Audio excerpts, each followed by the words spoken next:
TravelWise with Phil Blizzard. News, views and interviews.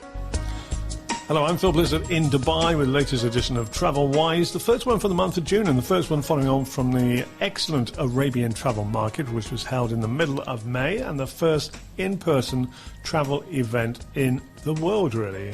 So that was a good one to attend. I had the pleasure of moderating one of the sessions there, an aviation session, and also doing lots of interviews with key attendees from the world of travel, tourism and aviation for Breaking Travel News in London. Well, on the podcast this time, what we got? Well, we'll be reflecting back on the Arabian travel market and also travel trends with a link up I did with a radio station in Thailand, a station called Surf FM, which is about, well, it's in a resort, the Royal Resort of Hua Hin, about 2 hours south of Bangkok. So we had a good conversation. I thought we'll share it with you as well here on this podcast. And a feature today, we're looking at Flydubai. They've announced a lot of routes for the summer. And Flydubai, we caught up with them. In fact, I caught up with the Senior Vice President for E-commerce Commercial Operations in the region, Jeyhun Efendi. So we have an interview with him in the second part of the programme. So some of the latest news coming your way now. TravelWise with Phil Blizzard. News, views and interviews. Well, some good news. As of June the 2nd, Italy is opening up to travellers to fly into Italy and travel around the country very freely. Now, in terms of if you're vaccinated or not, specific requirements, okay, for those who are vaccinated and non-vaccinations, okay, so check out with, well, you know, the authorities in terms of flights and also tourism in Italy, if you fancy going there. Now, some other good news. Thailand, I mentioned, we're catching up with Richard Jackson in Hua Hin, south of Bangkok, regarding a link-up we did with him. And good news, we were talking about the opening up of Thailand. Well, Phuket has just announced, since my chat with Richard a few days ago, Phuket has announced that on July the 1st, they will be opening up to travellers from across the world. And again, do check if there's any specific requirements if you are not vaccinated, okay? So that's good news. And flying into Phuket from this region, well, Emirates Airline and also Qatar as well. Other news regarding flights, well, Flydubai, we'll find out more about some of their early announcements regarding destinations for the summer period. But since I spoke with Jeyhun, they've announced they will be flying into Greece. They'll be flying into Mykonos and then on to Santorini as of the 18th of June. It's a summer destination, so they'll be flying to those Greek islands, wonderful Greek islands, through to the end of September. And they've also announced, Flydubai has also announced that Shamal Shiekh in Egypt will be on their schedule as of the 15th of June. So there you go, Shamal Shiekh with Flydubai, and also Mykonos and Santorini, fabulous destinations for the summer period from Flydubai. Right, coming away next, catching up with Richard Jackson, presenter on Surf FM in Hua Hin, Thailand. Surf 102.5 Podcast. My guest is Phil Blizzard, a broadcaster based in the UAE who focuses on travel and business. I asked Phil, how are the people coping in Dubai at the moment? Well, people are staying indoors at the moment. Not so much COVID, but the temperatures up to about 45 degrees Celsius, which we're not even into the proper summer months. So, yes, a lot of staying indoors, a lot of AC consumption.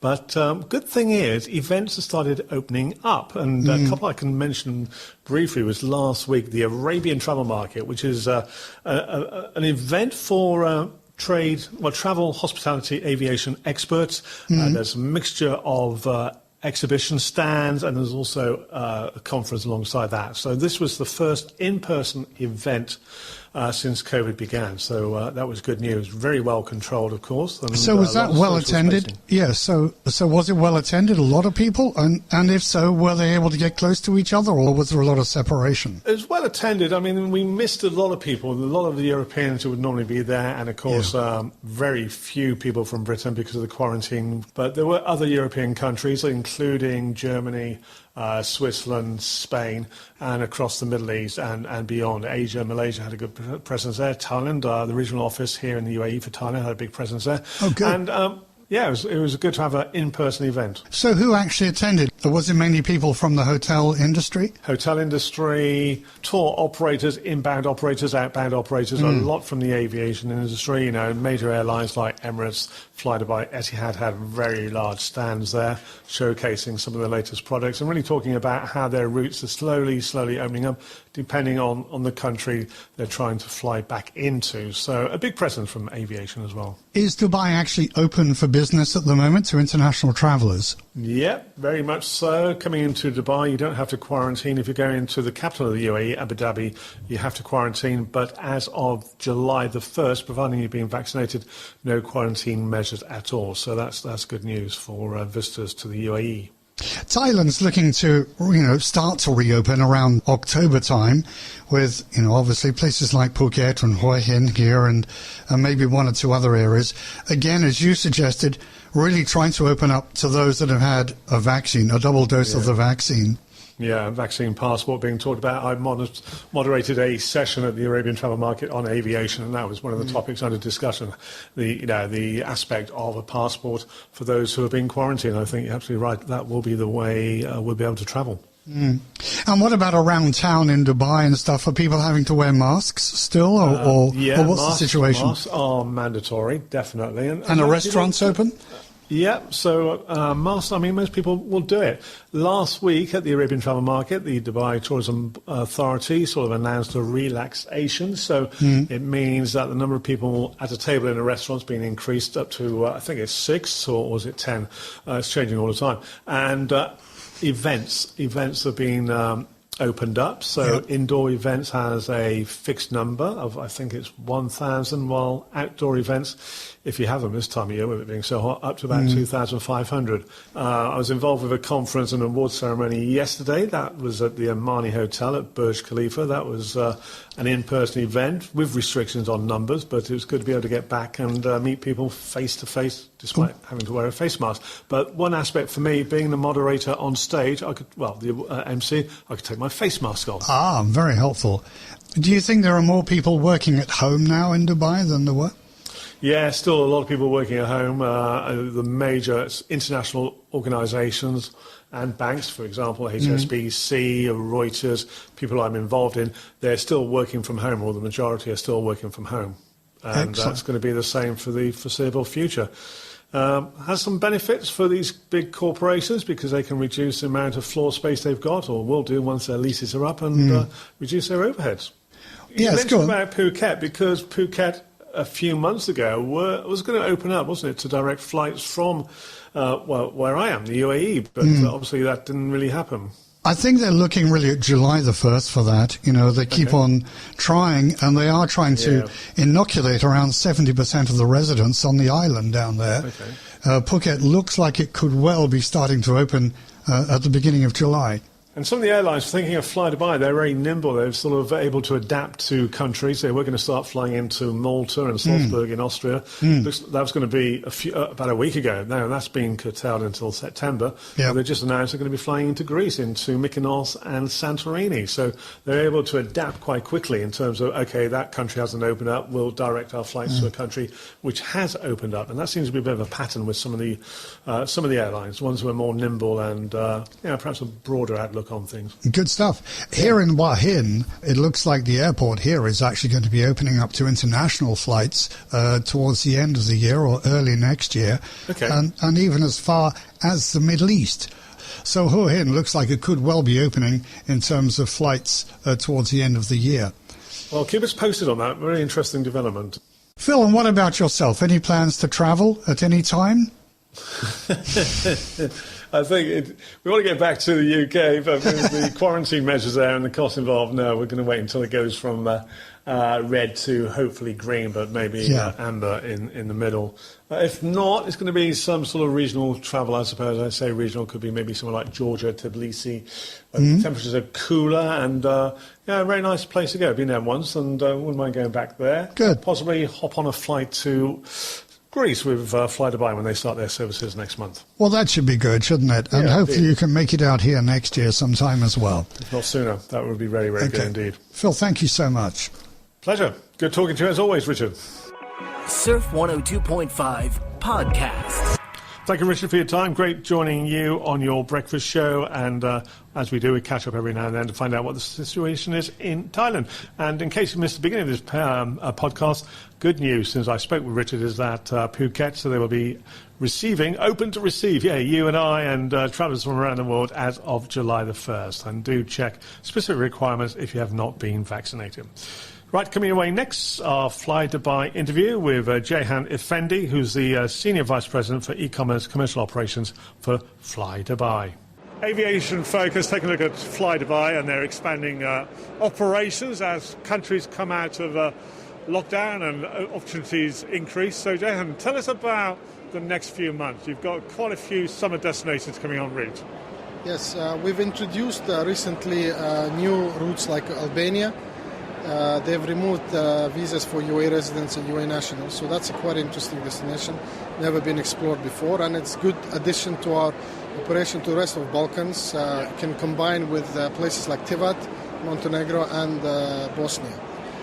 Tivat's a fascinating place to go, Montenegro itself, went there 2 years ago, so that's a welcome addition to the summer network. Yes, we're starting those flights end of June.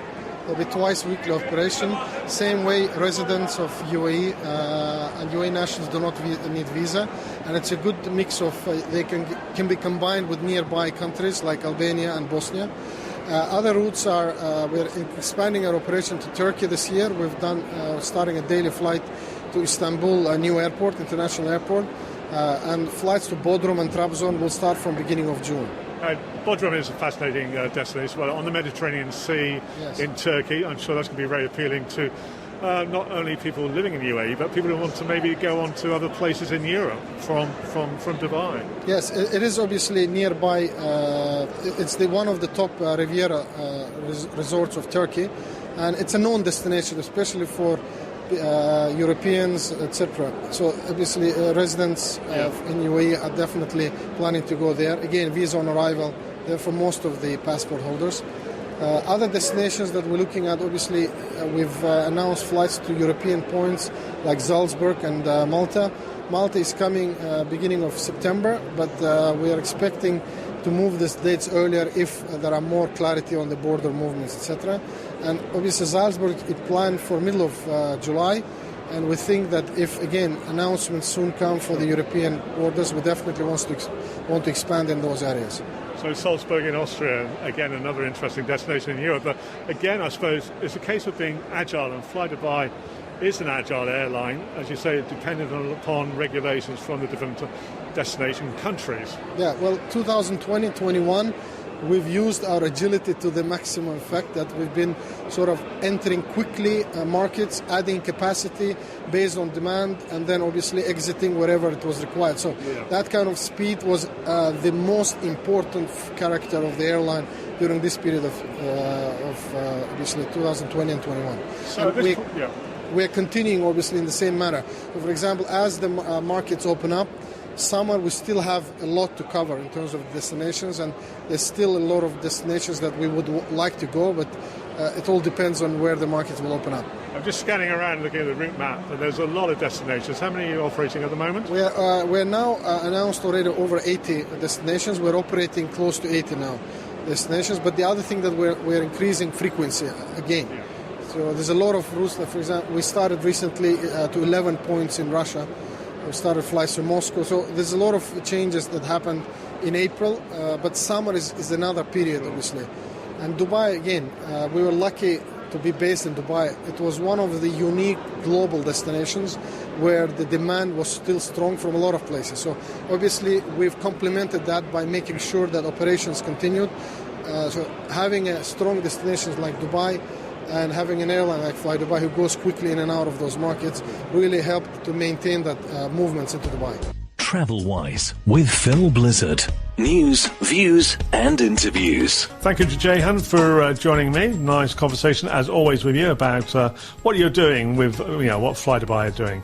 And in case you missed the beginning of the podcast, let me remind you that in addition to what Jeyhun was talking about, these destinations have just been announced. They'll be flying into Flydubai. Will be flying to Shamal Shiekh, Egypt, on the Red Sea there from the 15th of this month, 15th of June, and a couple of destinations in Greece. Yeah, great stuff. Mykonos and Santorini. Santorini being the island of Thera, the volcanic island. So they'll be flying to those two destinations, into Mykonos, and then down to Santorini as of the 18th of June through to the end of September.